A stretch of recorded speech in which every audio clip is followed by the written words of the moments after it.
Di masa pandemi ini rasanya banyak banget hal yang berubah dari diri kita. Salah satunya adalah semangat kita dalam mengerjakan tugas-tugas sekolah.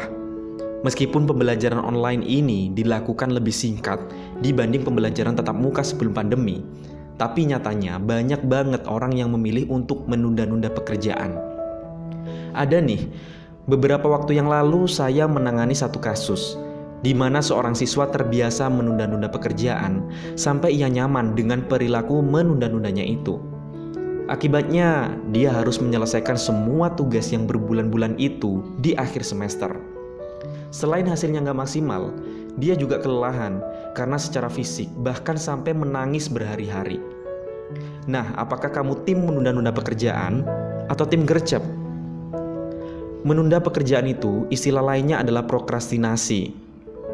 Prokrastinasi ini memang hampir mustahil untuk tidak pernah dilakukan ya teman-teman.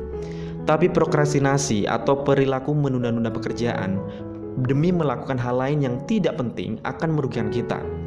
Contoh paling sederhana adalah kita menunda melakukan tugas belajar yang tenggat waktunya 2 hari lagi karena ingin menonton film kesukaan kita.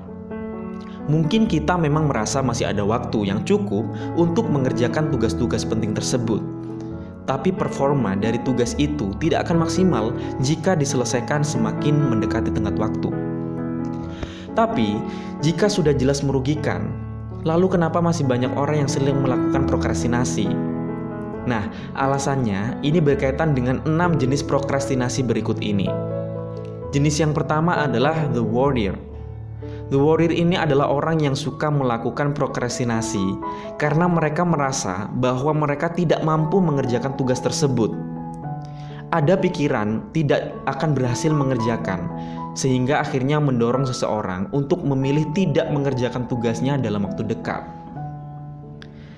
Jenis yang kedua adalah the perfectionist. Hampir sama dengan the warrior.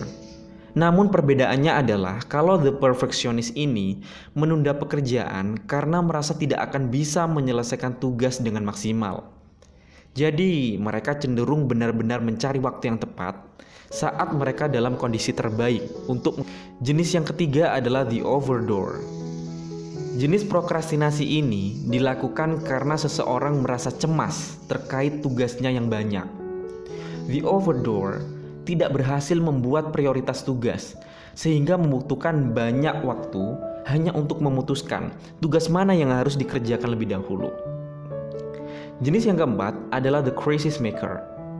The crisis maker menunda tugas karena mereka percaya bahwa mereka justru akan memberikan performa terbaik ketika dipacu dengan adrenalin akibat tenggat waktu yang sudah dekat.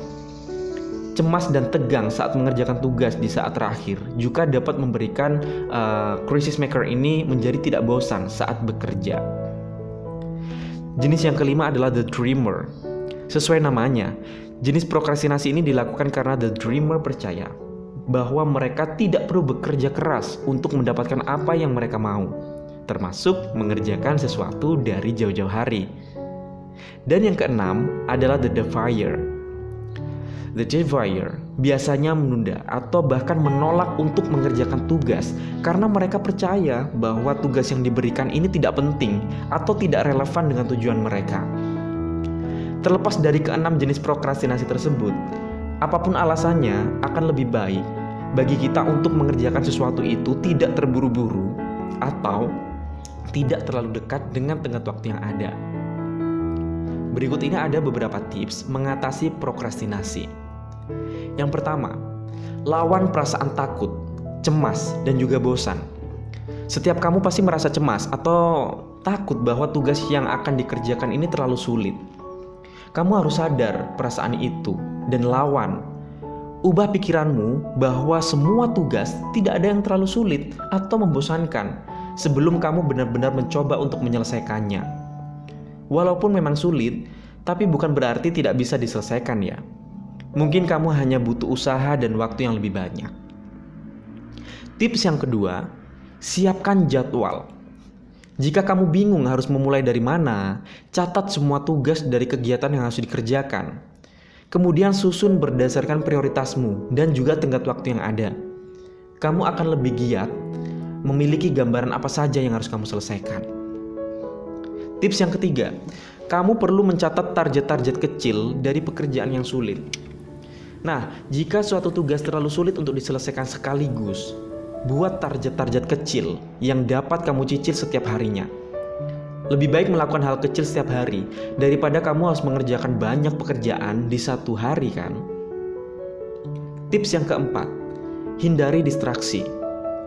Hindari apapun yang akan membuatmu distraksi.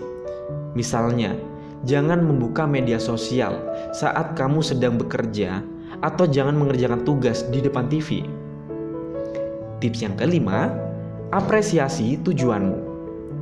Apresiasi dirimu setiap kali kamu berhasil mengerjakan tugas dengan maksimal atau setiap kamu berhasil menyelesaikan beberapa target kecil. Jangan terlalu keras pada dirimu, tapi jangan membatasi dirimu juga ya. Jadi, apakah kamu juga siap untuk melawan prokrastinasi apapun jenisnya itu?